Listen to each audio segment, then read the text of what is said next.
Hi, team. Let's put a smile on that face. You take any deck of cards or any card game.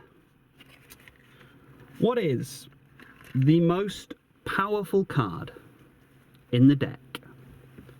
What is the most powerful card in any card game that we play? Is it the king with all his power, might, and wealth? There is a high quantitative value to this card. Or perhaps it's the queen with her power, her seductive feminine wiles and feminine mystique. These are the highest rated cards, quantitatively and qualitatively. Surely they are the most powerful. But is that so in every card game, in all card games, and in all decks? Maybe we find that the most powerful card is actually the ace. Why? Because the ace in the hole, can have multiple values. There are many card games in which the ace could be either high or low. Now that's powerful in itself. No defined value in itself. It could be high or low, and often the ace is the card that has the winning condition. Chase the ace, so to speak. So you would think that maybe it's one of those cards that is the most powerful. But actually, there is one hidden card. One hidden card that, when played, wins any and all games. That's what I'd like to talk about today. Because that card is the Joker.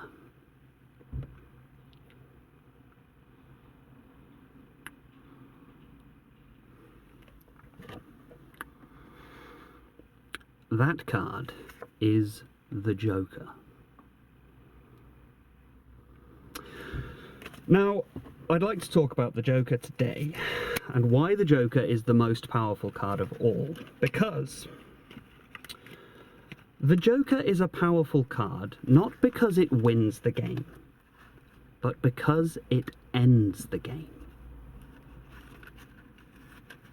How powerful is that as a concept?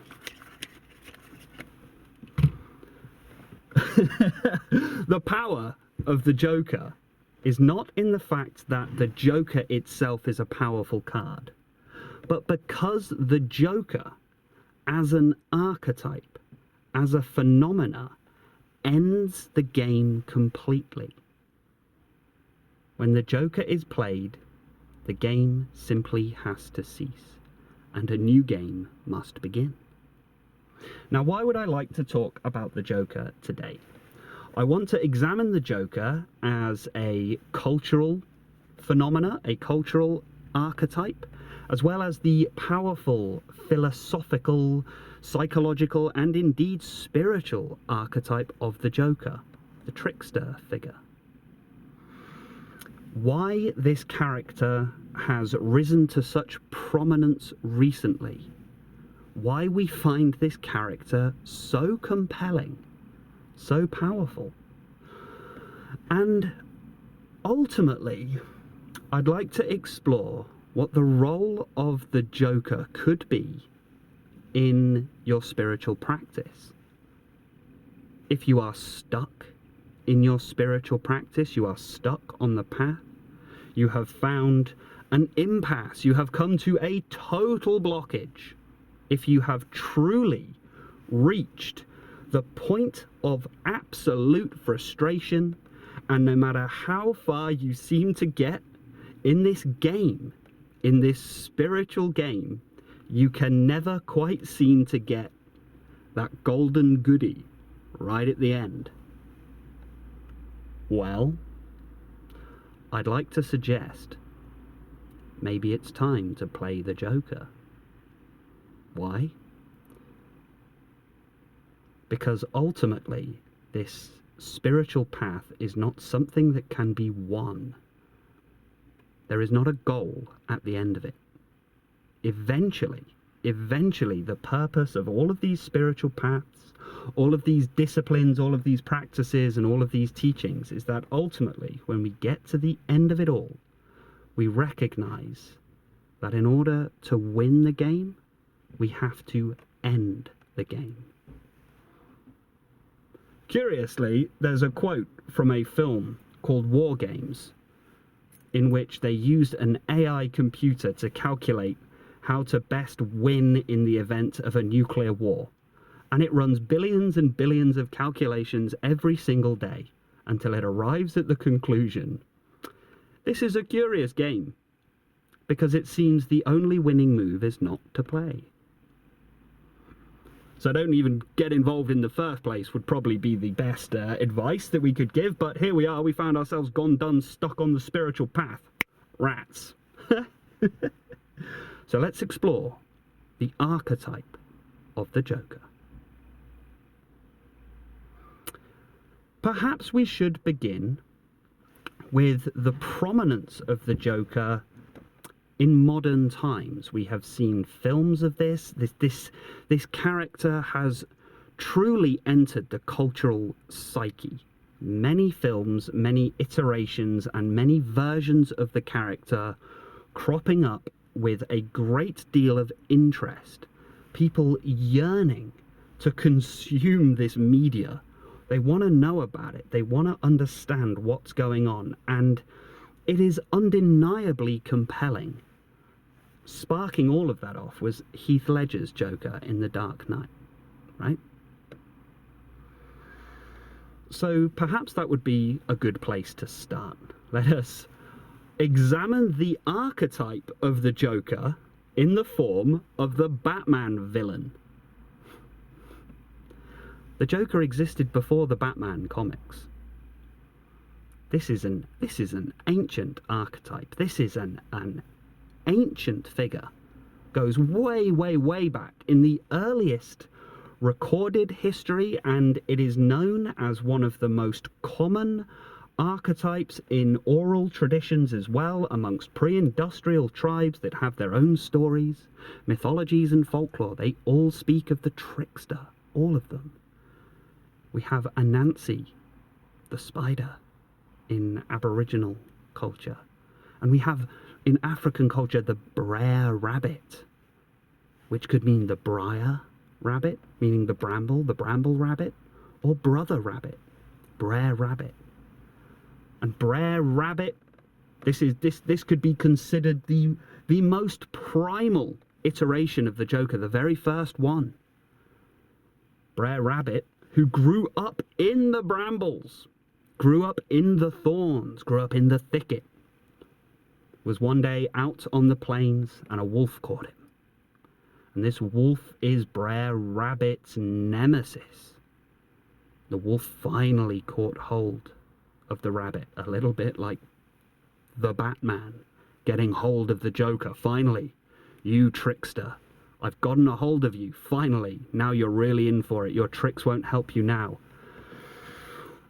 Boy, are you about to be punished. And Bre'er rabbit goes, oh no, I can't believe it. I have been caught. I have been foiled. You got me, Mr. Wolf. You know, I understand that you should punish me, but please, just there is one thing that would be the worst fate for me ever. Please, please, Mr. Wolf, do not throw me into the brambles. That would be the worst fate imaginable for me. And the wolf goes, aha, I've got you. You've just revealed your greatest weakness by saying you hate the brambles. And the wolf threw Bre'er rabbit into the bramble bushes. Bre'er rabbit, having grown up there perfectly at home, perfectly comfortable in the brambles, landed on his feet and took off running through the bushes, laughing his ass off. Laughing. And he will be laughing still come the end. Naturally, the wolf is infuriated. Tricked again.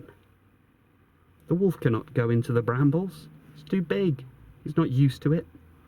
Brer Rabbit shoots off. The most primal, archetypal of all trickster figures.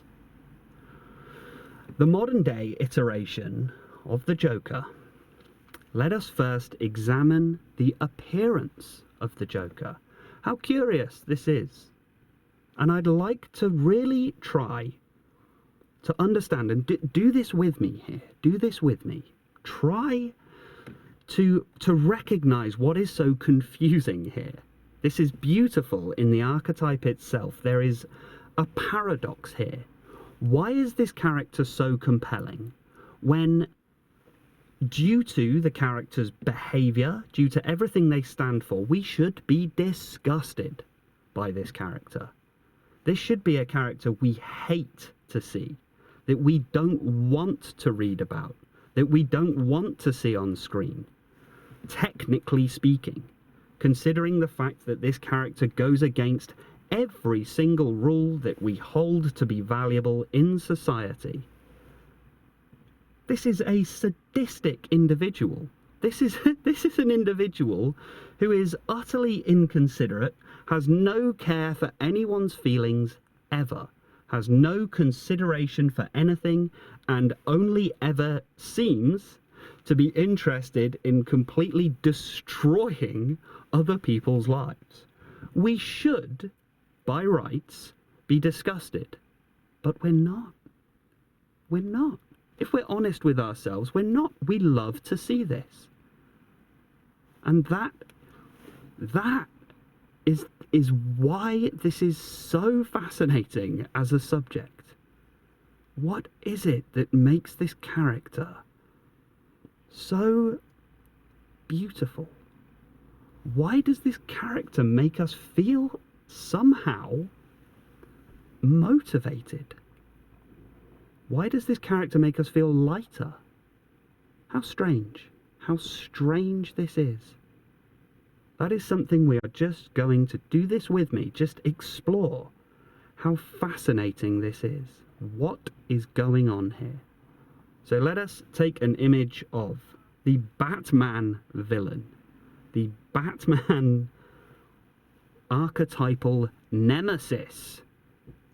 And nemesis, remember, means the antithesis of everything that the protagonist stands for. We have protagonist and antagonist. Everything that the protagonist stands for, the antagonist stands against.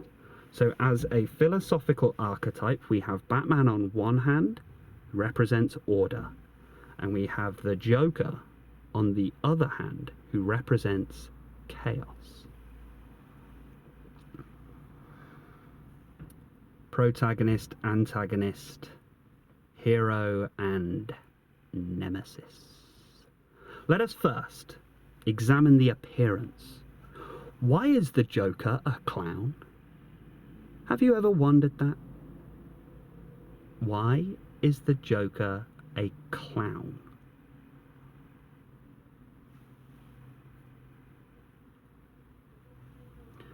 Let's look at the clown.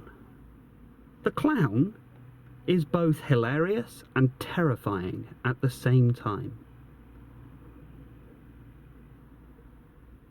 And herein, the clown as the image brings together this beautiful paradox of laughter and fear, humor and fear.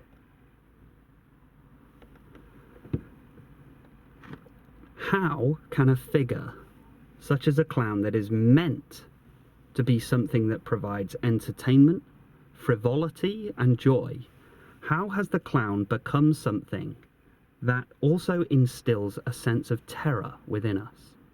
We know that it has. It's a very common fear, the fear of clowns. And so let's examine. The clown does not take things seriously. That is why they are both hilarious and terrifying. They are a mockery. It's a mockery of a person. Somebody who, they often don't speak, and they are the fool. the fool. The fool as an archetypal image. The fool, the one who refuses to take anything seriously. Yes, it's funny. It's also very scary because they are unpredictable and we cannot be sure that they are going to follow the rules. So that is why the modern archetypal image of the Joker is portrayed as a clown. A dark, twisted version of a clown. The one who simply refuses to take anything seriously. Why so serious? Right? So we find that is funny. It's also terrifying. The unpredictability, the inability to know what this individual is going to do, but that also gives us that first inclination of, wow, that's kind of compelling, that's kind of exciting. It's exciting when you don't know what's coming next. Chaos, right? There's no predictability to these rules. The Joker acts without any moral compass, without any rules whatsoever. Nobody knows what the Joker is about to do. Right? Right? Hilarious and terrifying at the same time. The modern version of the Joker often wears a suit. Right? But it's often a kind of twisted version of the suit. Clowns often wear sort of very exaggerated, colourful suits as well. This is a mockery. This is a perversion of the businessman, right? That's what's being mocked here. This is the fool. This is the court jester mocking the king. That is what originally the jester was there for. The only person in the court who was permitted by law to mock the king. Why would the king allow this? Because if one individual is doing it, nobody else will do it.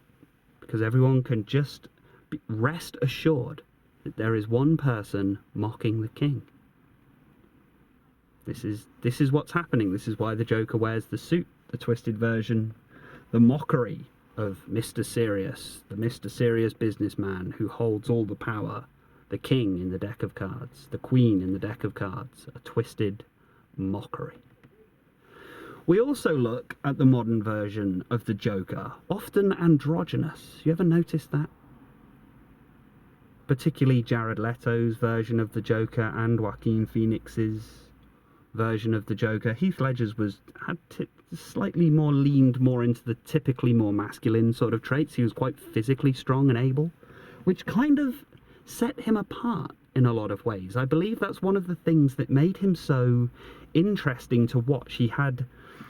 Heath Ledger's Joker had a weight of physical prowess to him as well. He was able to handle himself in hand-to-hand combat, which most Jokers can't. In the comics, and archetypally, that's not where the Joker's strength is. The Joker is not strong physically. He's not a combatant.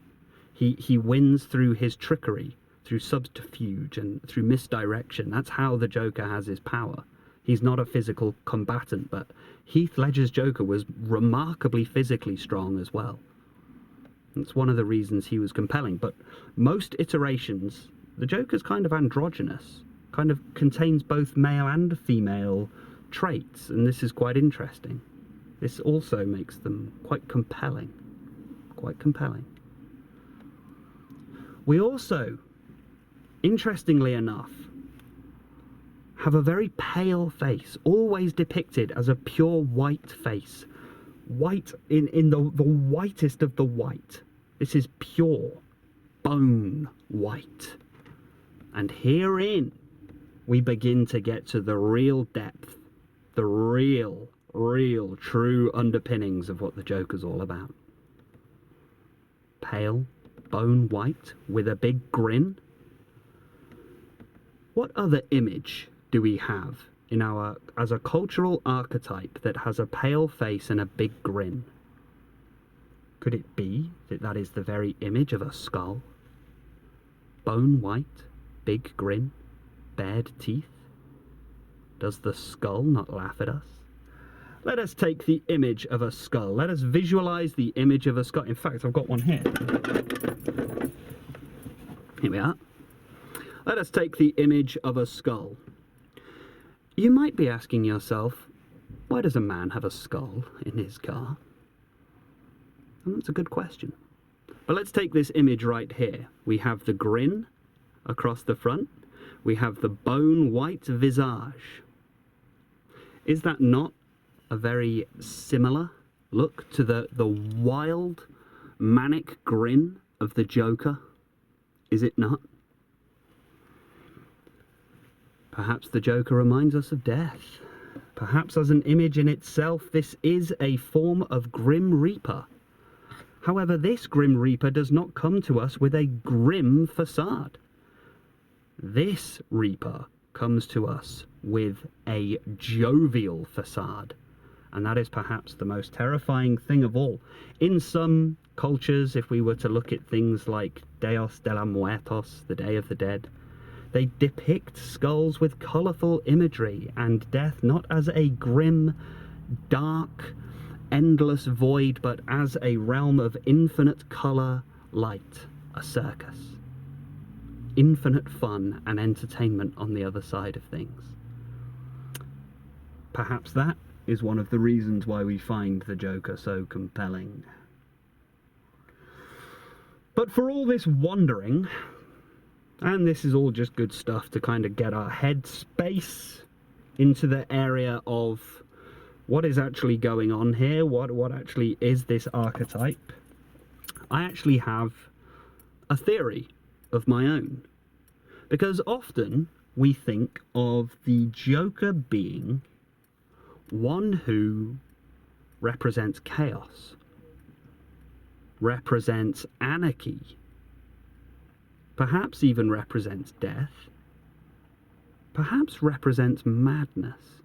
It's another curious thing that we're going to explore in a moment. Perhaps represents all of those things. Perhaps the Joker represents what happens if you lose it completely. I mean, here is the very image of somebody who has completely lost their marbles. Maybe they never had them in the first place. And yet they are laughing constantly. Maybe there's something reassuring about that. If you really lost it, you really lost your mind, you start thinking, would it be so bad? This is what draws you in. Madness is catching. That's the funny thing about madness. All it takes is a little push. No, the Joker does not represent any of those things. The Joker represents freedom. That is what the Joker represents. Freedom. The Joker does not play by any rules at all. And this is why the Joker has to be murderous. This is why. Because our most fundamental rule of all, not just in this society, in this culture, but across all, is the sanctity of human life. That is something that has been, it is an inalienable fact. It is unquestionable. It is not a fact that can be disputed or doubted. It is not a malleable thing. It is not subjective. We know that human life is valuable, and above all else, preserve life. That is a rule that most, if 99.99% of people, 99.99% of people would agree, despite all of our differences of opinion, despite all of our differences in ideology, despite all of our differences in philosophy and spirituality, we can all at least, right, agree that human life is something that should be protected and is sacred. But the Joker doesn't even care about that. Not interested. Now, here we find that there is definitely an area we should be sickened by the Joker. So what's the redeeming quality here? Why do we still want to watch this figure despite the fact that is quite sick in itself. Well, the Joker does not even care about his own life. And that is where we get that shiver down the spine. You see it depicted in the films and comics all the time. The Joker cannot be threatened by death. Why? Because the whole thing is just one big joke. And the punchlines are killer, right? There we find this compelling nature. There it is, the answer to the question, why is this figure compelling? The Joker represents freedom, and one of the main aspects of the Joker in which this is demonstrated in his freedom from the fear of death. He is not interested in his own mortality. And there is something we cannot help but admire. Somebody who has this extreme view of the world, but is in no way hypocritical. That is always something we admire and always something we respect, right? I mean, this person is clearly really out there in terms of the extreme view that they have, and yet they do live exactly, they practice what they preach, so to speak. There is something to be admired about that, even though we know this is madness. We know that this is true insanity. But that is used, you see, the point of this character and the archetype is that the reason the Joker is not concerned about human life, including his own, is to demonstrate that he is far above and beyond any of the rules that you could possibly conceive of. That is the freedom, a divine freedom. One could say an infernal freedom, but we could also say a divine freedom. One who has transcended life and death. You can see how I'm going to crowbar this into becoming a spiritual talk and not just talking about comic books. One moment. I'm a little bit parched. I've got a little bit of a glue mouth going on here. Bear with me. Well, let's see. We got to have a little sipperoonies right here. If you're new to the channel, by the way, this is something that happens. We have a little... Let's see what we have today. We have a Corin Bryant's channel membership. That's a strange name for a frappe, isn't it? Yum! Let's see. Access to my exclusive guided meditations and talks. Well, that comes across. Access to the exclusive Discord chat rooms in which you will find a community of like-minded individuals who are committed to this journey of awakening and healing. Whoa. That's good stuff. Joining the channel membership or donating via the super thanks is also a way of supporting me and the channel, because this channel is kept afloat by the generous channel members and donations received. Well, I'm sold.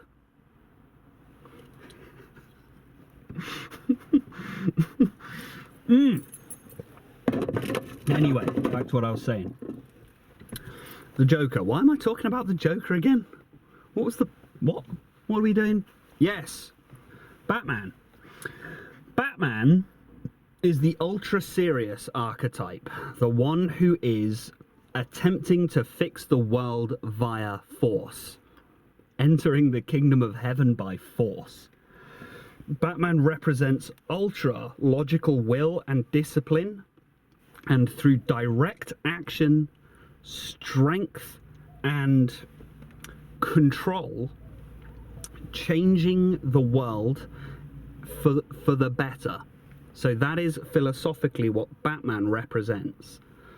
Law and order, and law and order being kept through strict discipline and strength, often requiring intense sacrifice. The sacrifice of his own life, and more than willing to die. Okay? Perhaps that, I've only just thought of that, but perhaps that's how Batman represents the freedom in itself. Because he's willing to die for a cause. Being willing to die for a cause somehow gives you that curious transcendence. Transcending the fear of death because you've decided that you're willing to die for a certain cause. Maybe that's why the archetype, the image of a sort of, that level of fanaticism is compelling in itself, because that's a transcendence of the fear of death in itself. Whereas the Joker represents the polar opposite, in that he represents the transcendence of the fear of death through total chaos, through no longer trying to control anything, through just deciding the whole thing. As the Joker says in The Dark Knight, the only sensible way to live in this world is without rules. And that's possibly the most infuriating thing imaginable to Batman. Now, how curious this is as well, just in the incredible paradox, and I find this quite zen in many ways, is that Batman's the good guy, and yet he dresses in all black and is only ever seen at night. He's known as the Dark Knight, the Black Knight, right? And yet he's the good guy. He's the good guy who dresses like a villain. He dresses in all black all the time. He represents fear, terror. And the Joker is the one who's dressed in bright colours. And yet he's the bad guy. There's something amazing about that. It's a total reversal of the usual stereotypical tropes of how we usually envision good and evil. There is great power in that. Now, what makes this character so compelling then? And why this character has risen to prominence, in some way, in some part, is perhaps down to this representation of freedom. Because we long for freedom. We long for what if we could actually live without rules entirely? What if we could actually transcend all of the societal rules and ultimately all of the physical rules as well? There is something deep in us that yearns to be free, freedom. And many people get onto the spiritual path for freedom. Enlightenment is sometimes referred to as liberation. We are seeking to escape the cycle of suffering, samsara, the endless cycle of birth and rebirth. This endless ego game, the endless striving, the endless being chained to certain rules, regulations, conditions, circumstances, and scenarios. And so the promise of the spiritual path is liberation from all of this. And you may begin your spiritual path, your spiritual journey, and gain some freedom, some element of this. Oh, there's a lot of things that you realize, hang on a minute, there are no rules. All of these rules are in my mind. All of these rules are in my mind. Yes, they were conditioned into me, but they still only exist in my mind. A lot of these rules are just a story. What if, through certain practices, through certain meditations, or just perspectives, perhaps even just through grace, perhaps through divine revelation, we recognize, hang on a minute, if I just dropped the mind, what was the problem again?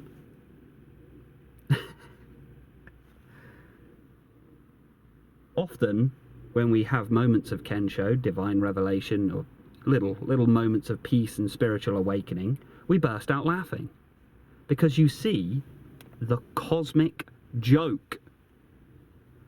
The cosmic joke of it all.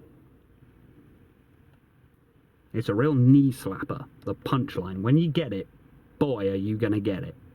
Right? It's referred to as the cosmic joke for a reason. And enlightenment often results in laughter for very long periods of time. It's hilarious. Hilarious. So there is a curious interplay between freedom and laughter. And as I alluded to earlier, we often have this, there's something in the nature of jokes in itself. There is something in the nature of humor in itself. And have you ever noticed that weird, curious thing where you can hear somebody either laughing or crying and you're not entirely sure which it is? You ever had that? You're not 100% sure whether someone is laughing or crying. It's hard to tell. And we can have tears of laughter. People can be laughing so hard that they're crying, right? And we can have tears of sorrow.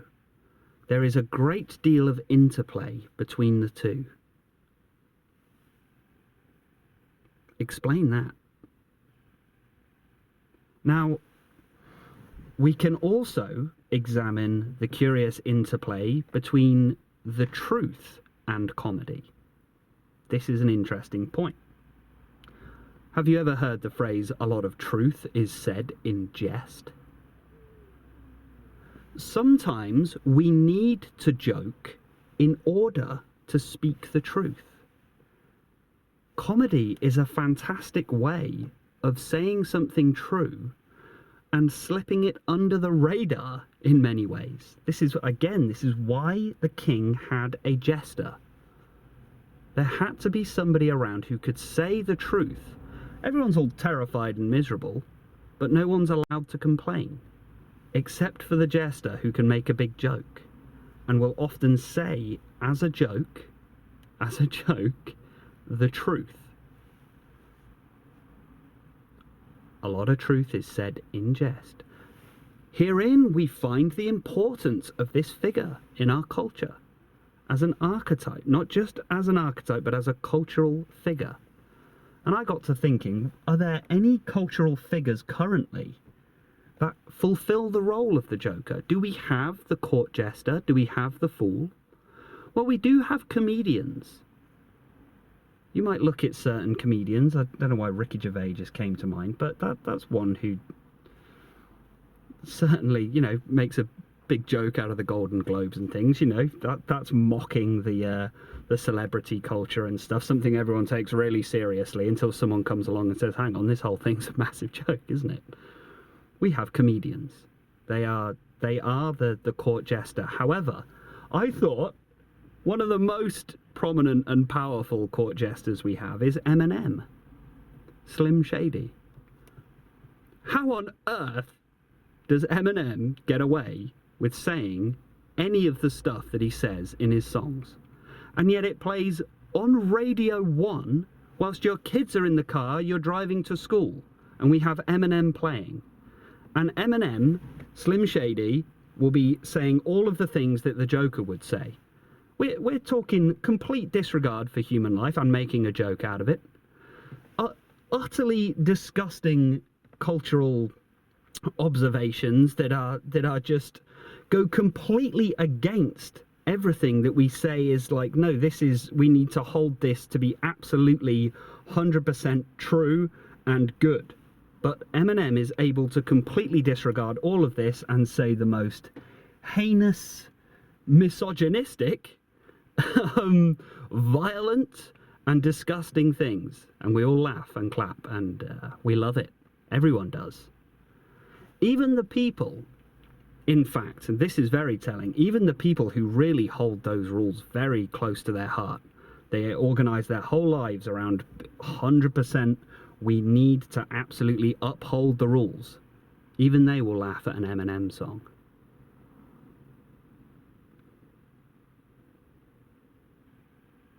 Why? Freedom. Freedom. That's why. That is why we love this image. The one who simply has no care in the world. None whatsoever. Why so serious? Now I'd like to bring this into this spiritual pointing. If you have found yourself stuck, if you have found yourself at your wit's end, you've been searching for enlightenment for 10 years and still nothing. You don't get it.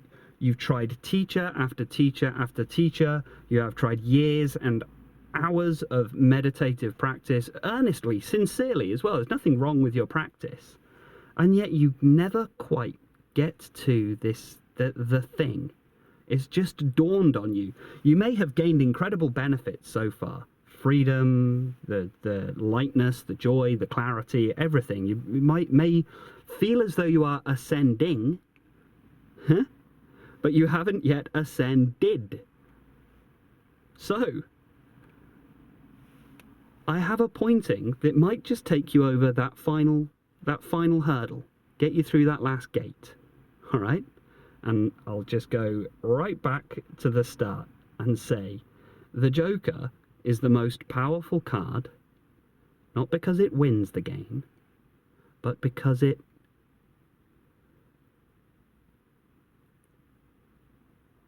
ends the game. So,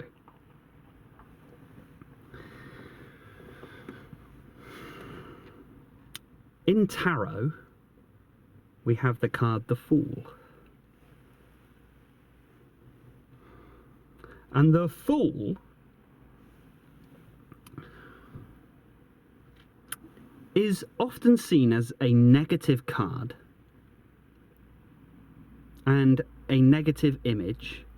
And if we call somebody a fool, it's usually a negative thing, right? It's a derogatory term. Somebody who is mindless.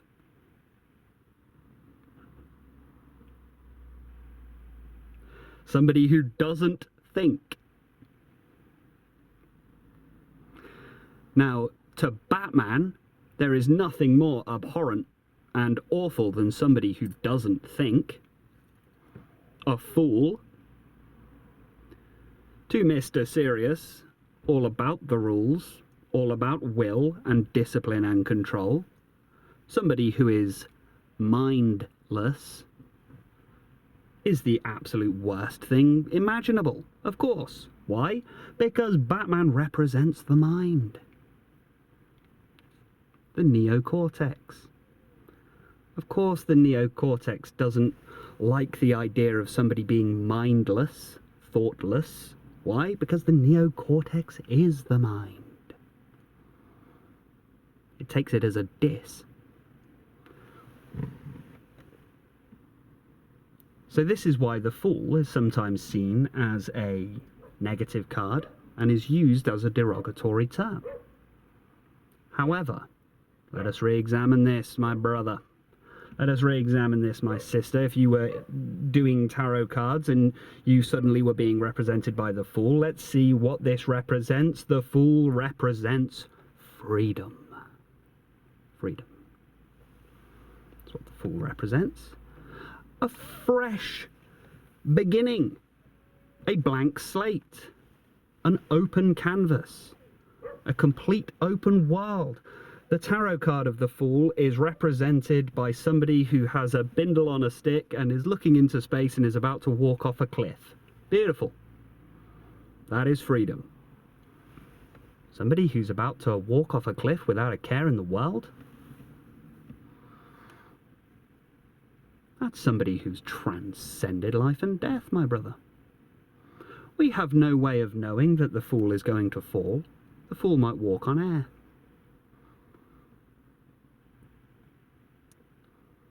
Now, herein we understand this is what needs to happen. We need to play the fool.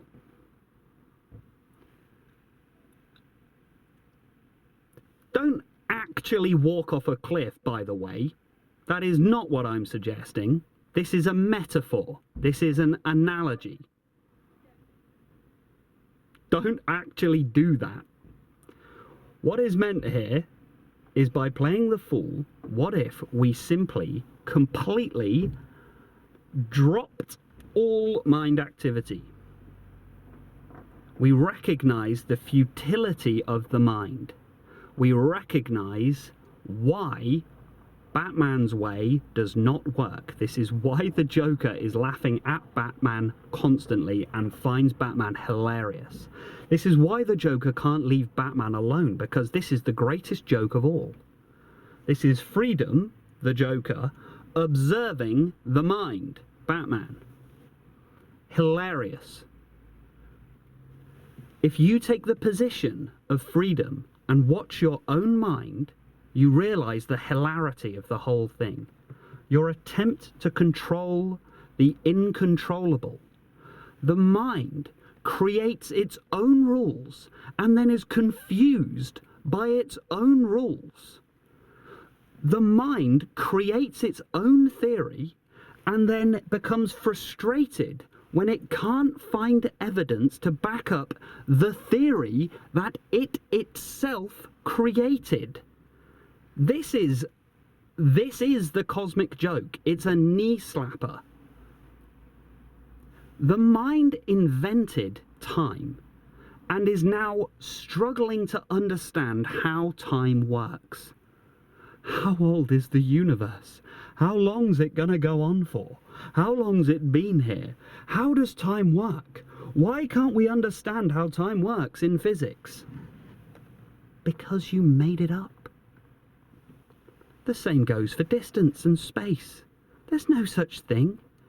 A tree is not made out of meters. A road is not made out of kilometers. Space is not made out of light years.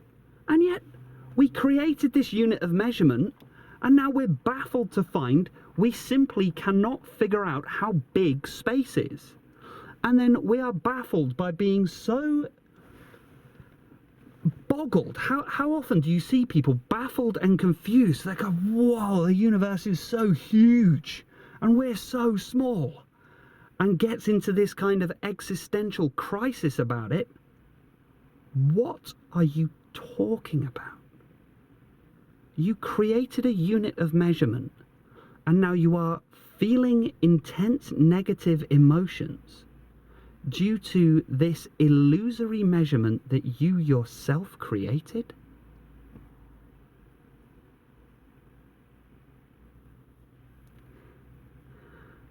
And I thought my jokes were bad.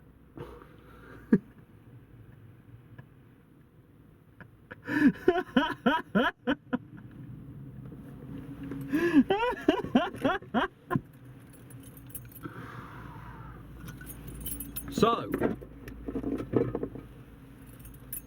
this is why we need to, at some point, play the fool. And by play the fool, I mean become the fool. Start again. No rules. No more conditioning. No more time. No more space. No more concepts. No more beliefs. Beliefs are causing so many of these problems. Dang.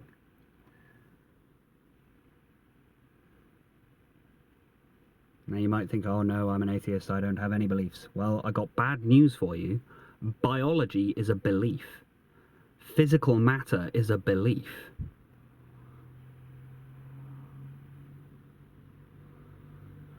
That's the setup. There's no punchline to that one, because that's just tragic when you really get it. We must play the fool. How do we do this? How do we come to the point where we go, right, the conventional way didn't work for me. Even the spiritual path seems to have run its course. But I don't have this magical physical card to actually play.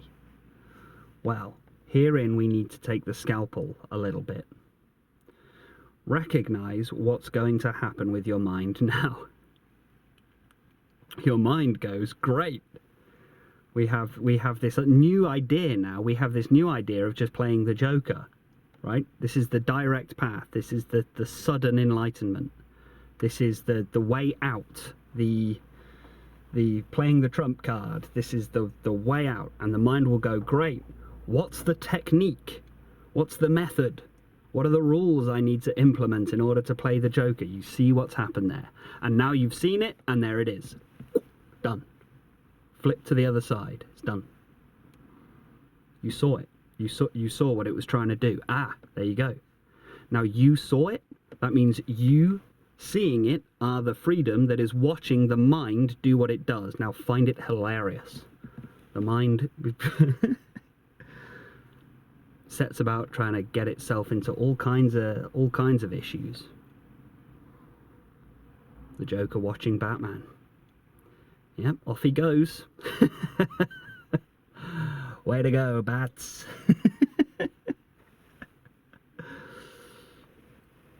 Watch your own mind. You can even allow the mind to go off and do all of its crazy stuff. That's great. Yeah, you crack on, mind. That's great. Whatever you want to do. Whatever you want to think of, or whatever belief you want. Whatever, yeah, karma, souls, heaven, hell, demons, angels, yeah. Off you go, mind. Enjoy.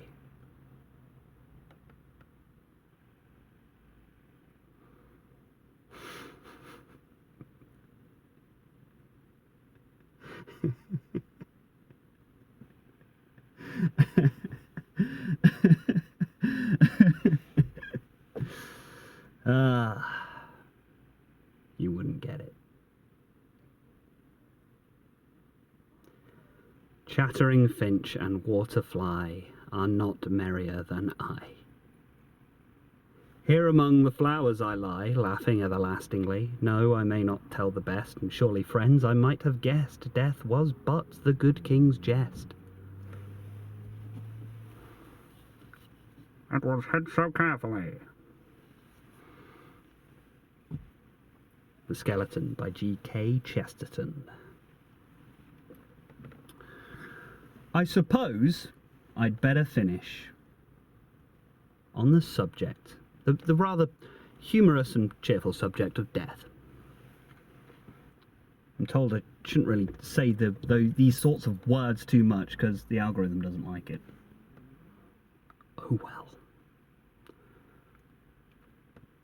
We need to counteract that by getting that like and subscribe button up. Whack likes. That's how we counteract that algorithm. So you can allow me, therefore, to talk about death.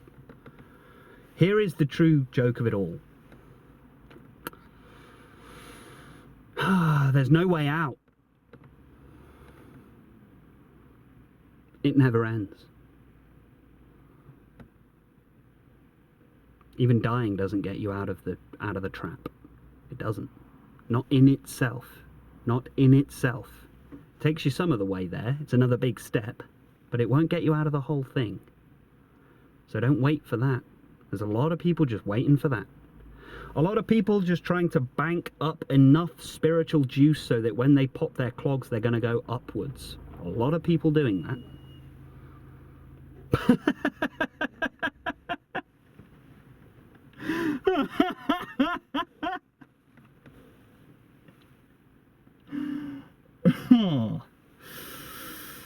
Oh dear. It's not how it works. There's no way out. And that can be, on one hand, incredibly terrifying, existentially horrifying, absolutely. It means you're stuck. You are here forever. You are. But on the other hand, it's remarkably liberating. Why? Because you are no longer afraid you're going to run out of time. Because how can you run out of something that doesn't exist in the first place?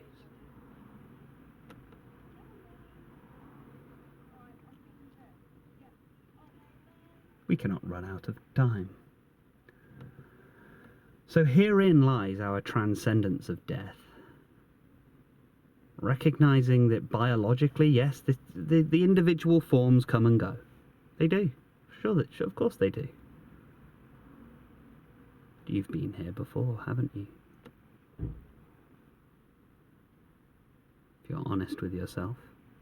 And if we're still a little bit stuck and entrenched into the biological brain kind of thing, that old jazz, then we can begin to erode that just through this gentle contemplation of, well, hang on, who were you 5 years ago in this incarnation?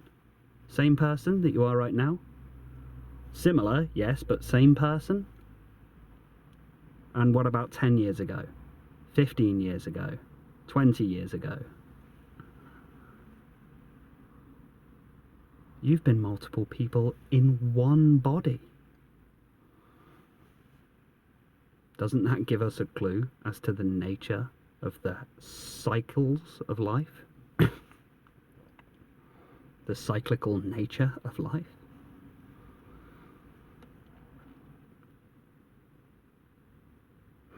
Who were you 10 lifetimes ago?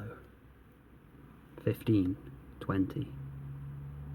You do not mourn the loss of those people that you were 5 years ago, 10 years ago, 10 lifetimes ago. So don't worry about the next 10 lifetimes. Don't worry about that. Instead, ascend. Blank, fresh slate. And you will get up above the human world.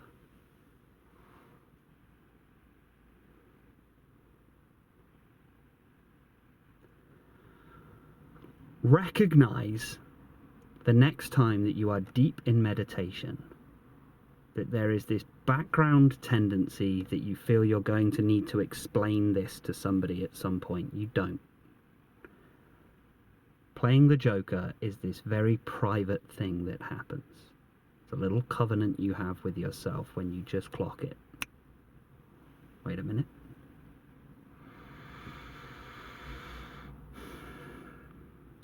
And forget all of the traditions, forget all of the teachings, forget all of the teachers. Just for a moment in meditation, the next time you're there, just go, hang on, I can just really do this at any moment. I don't need to explain it to anyone. I don't need to even understand it myself. This doesn't need to be a concept. This doesn't even need to be a big deal. That's the bit that'll really bake your noodle. Doesn't even have to be a big deal. Just let go.